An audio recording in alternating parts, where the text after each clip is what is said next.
T-Man 978 Chill Review. It's been a long time since I've said this. Hello everyone, T-Man 978. Welcome to another Chill Review. This time is Mezco 112 Collective Bishop, the Last X-Man. And since it's Black History Month, I figure the first figure I should review during this month should be a black action figure I just acquired. Don't you think that's a good idea? Yeah, this box is empty. That's why it's all loopy floopy. But yeah, let's get on to this. Let's start with the bottom tray. You get this poncho cape scarf thingy. You're probably gonna hear me complaining, or let me just say it right now. It's supposed to look ratty and like a poncho, but when you put it on, it's a little bit too starchy. That's the word they use in my other guys group. Where it's just not wrinkly and realistic looking. It's just so straight. So I guess you can fix that up yourself. You get the nice X-Man stand right here, which I like this blue going around. It just looks nicer than any other X-Men stand I got. I only got like 3. So of course you can take this foot thing out by pushing it this way and putting the arm in. You get the bag as normal, so you can put all the accessories in. You get the hand blast and the energy effect that he's like just holding energy coming out of his hand. You'll see that. These instructions are so lackluster, I didn't even notice them. But I was like, let me check to make sure that there actually is instructions, and now I see. Because I couldn't figure out how to put this energy effect into the hand. But normally, with high-end collectibles, when you get an instruction sheet, they'll show you a picture of the figure and where stuff goes. But they'll have a close-up showing you how exactly the stuff is supposed to fit together. They don't do that here. They just leave this up to your imagination, put it on the back of the holster, on the back of the belt. They don't even show you that. This gun I definitely haven't been able to figure out, but I'll get into all that. But anywho, you have sets of hands. You have 2 gripping hands, one tighter, one looser.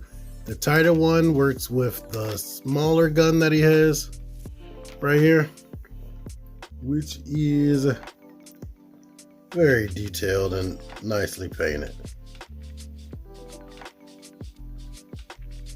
Looks like an appropriate futuristic space gun because he is supposed to be from an alternate reality future before he came to present day and just wound up staying here because why not? It's better.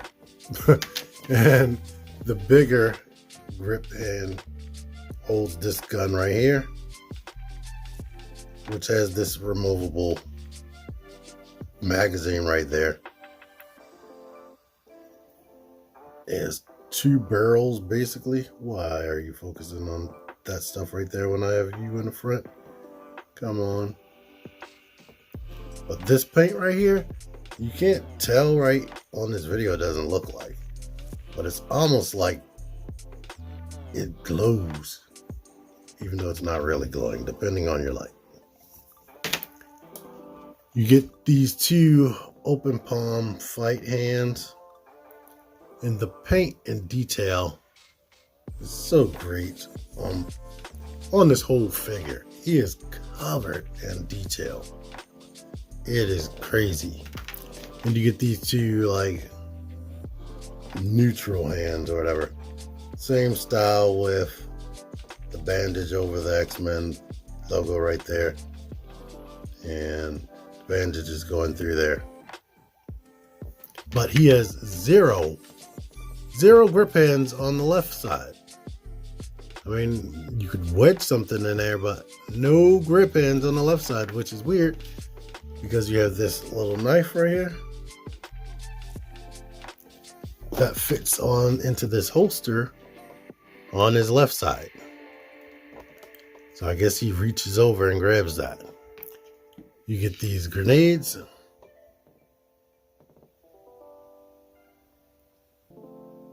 Nicely painted. They go in the holster right here. One on that side, one there. They give you 3 grenades because there's something small and you may lose it. You also get this detonator, which it's your toy and your imagination. You can do whatever you would like with this. Maybe you could pretend it's like some type of sticky bomb or something. That fits back here. And when you push it in there, it stays in there tightly. It does not want to come out. Here it is all the way down. I did not feel like fiddling with that. These 2 holsters right here, you can put the extra magazines right here. Here they are in there. Here's this gun holster. I don't really like this. Like if you put it straight down, this part right here grabs the gun. Then you gotta like kind of wedge that.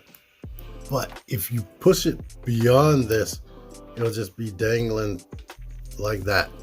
So it's kind of difficult. It's like you gotta get it here and then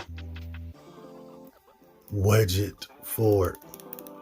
And then make sure you don't touch it while you're articulating. But outside of that, the gun is supposed to sit here like this. From what I'm seeing in the instructions, let me make sure that it's actually that high up. Yeah, and the instructions it's a little bit higher. So maybe that magazine isn't supposed to be there. Yeah, it's a little bit higher without the magazine. And it stays a tiny bit more secure, but it doesn't stay as secure as I would like, to be honest. It just falls out very easily. Let's get you a wide angle view of his whole body. Like the figure pops as soon as you open it out of the packaging. Here it is with the rifle. And you know, even down like this, you can have it like that, but it's just way loose, so I wouldn't do it like that. Let's just remove the rifle so you can see this. Unfortunately, this doesn't come off for the poncho. And also, as you may have seen while I'm showing this up close, it's just covered in detail. This is like attached to the shirt. Of course, that's attached to the pants. This is attached to the pants. Somehow, magically, I don't know if it's pegged into his leg or I don't want to screw with it. Here are the boots up close. Everything is painted. And I don't know. Here's something like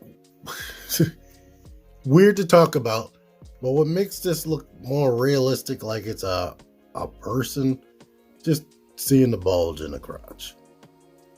That goes the extra mile. But that's all I'm gonna say about that. Anywho, here is the face up close. Now the face, well, the face is kind of more realistic-ish. His eyes, I can't describe it. It's like he's looking through you, which also transfers over into this head, which is like the exact same, come on now, the exact same face sculpt, just without the hair. It's like he's looking beyond. It's like, I can't describe it more than I just described it, but here's what his head is shaped like. With no hair. And here's what it's shaped like with all the dreads. And then he has this one where he's powered up and angry and using his energy. Same dread details. And they look nice. But let's get into the articulation. The head, of course, the base of the neck is on a ball and the head is on a dumbbell joint. So you can look down. You can kind of, and all the Mezcos are designed where the head just pops off easily if you put pressure on it because of the plastic it's made out of. With the hair, it's kind of difficult to get them looking up. I'm going to just be honest with you. I would heat this figure up because I've seen warnings about breakages and whatnot, but the arm goes out to the side 90. Of course, it can rotate forward and whatnot. You're going to be restricted by the fabric a little bit, but you don't have to worry about this tearing. It's almost like a real shirt. You get the bicep swivel under here. You get double jointed elbows, universal wrist. Of course, the hand is interfered by the gauntlet right there. This gauntlet, if you wanted to, it does rotate. I was watching The Amazing showing that as articulation, this rotating, but I wouldn't include it because it barely rotates. You get the asymmetrical belt with the X logo over here. The upper torso is separate from the bottom, thankfully. So we can ab crunch over top of that and get them forward that much. And I would imagine there's a ball in the waist, but it seems like this suit goes all the way up. Now let's get this knife out the side so we can see how far out he can kick before you're interfering with the belt. Same over here. You can get his foot out 90. You do get thigh rotation right here. Double jointed knees. The knee pads are separate. And let me just put this head on. The knee pads are separate and move around while you're rotating. This is basically a floating piece. You could include that as articulation, but it's really just a floating piece over his leg more than likely. And you have a ball joint going into the foot. So you get a nice amount of ankle pivot using that ball joint in both directions. And it can come up and back. And he does have peg holes at the bottom of his foot so that you can put him onto the stand if you actually peg it in there correctly. But without the hair, he is capable of looking up a lot and getting the head tilted and all that. But all that hair, until they figure out a way to make hair, plastic sculpted hair as soft as real hair, it's going to be a problem every time. I almost completely forgot to show this off.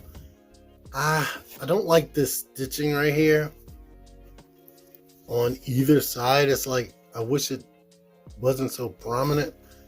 Well, here's what I was doing. I was putting this up under the hair right here. And then wrapping this tightly around. You know what? I'm going to take the head off. This is my method anyway. Put that there. Then I've been wrapping this around.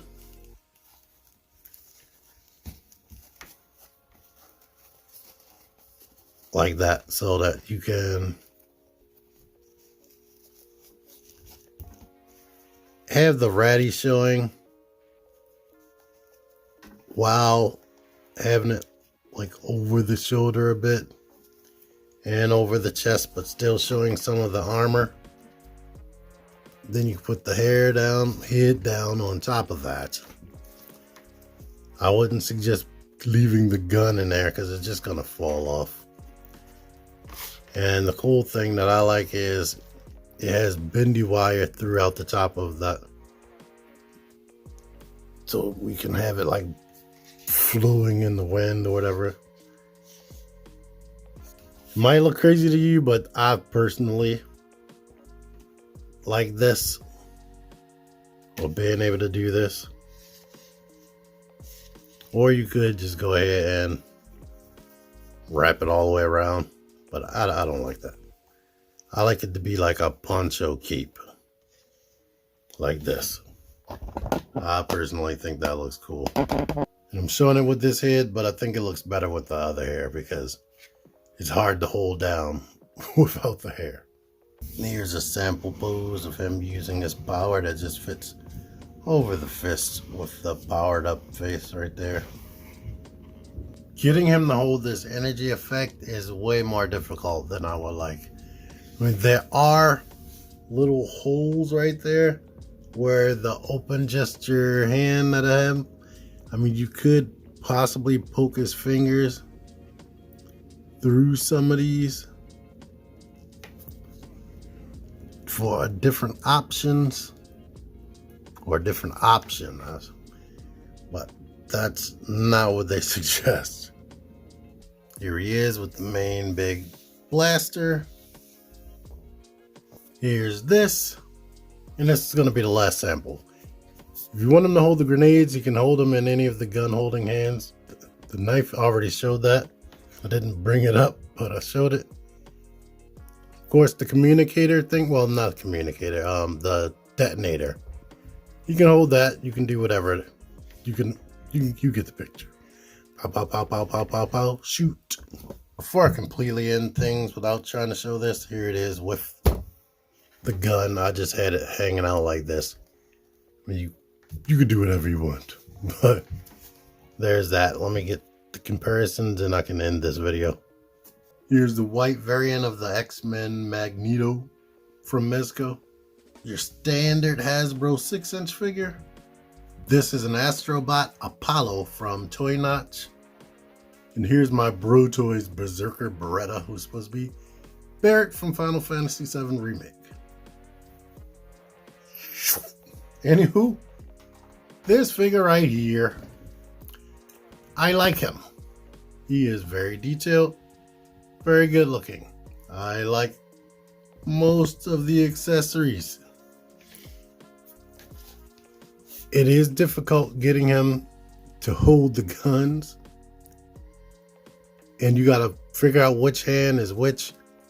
This hand, the little pinky finger is different, so it's supposed to be perfect for holding this gun because you can only get like those two fingers right there. I wish the gun was holstered on the back better. I wish this could fit into that holster better. The cape poncho thingy, I like messing with it, so I'm not going to complain about that.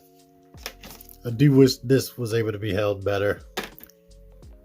Of course, with the hair, getting him to look up is damn near impossible with this. And I honestly, what made me want this guy, besides all the details and it being Bishop, is the dreads. It's nice that they gave us this head right here, but I definitely like this one more, and I wish the neck articulation was able to work better with that. I mean, you could try as you might, but overall it's freaking good. But I just have those little nitpicks that I brought up throughout the review, like the way his eyes are staring. I don't know if they re-released this. Could they, not that face so much, but could they fix it? It's like, I can't explain it. It's like he's looking past anybody that you try to make him stare at. But anyhow, most of that is nitpicks. The figure is good. I can recommend it. Thank you for watching this. Until next time, T-Man978 out of here. Figure action. That one's me. Join the Syndicate Toy Hunters Facebook group. Link in the description. Click the videos. Click the videos, baby. Click videos. You should really click these videos. Click the videos. Click those in videos, baby. Click the videos. You really should click those videos. Click the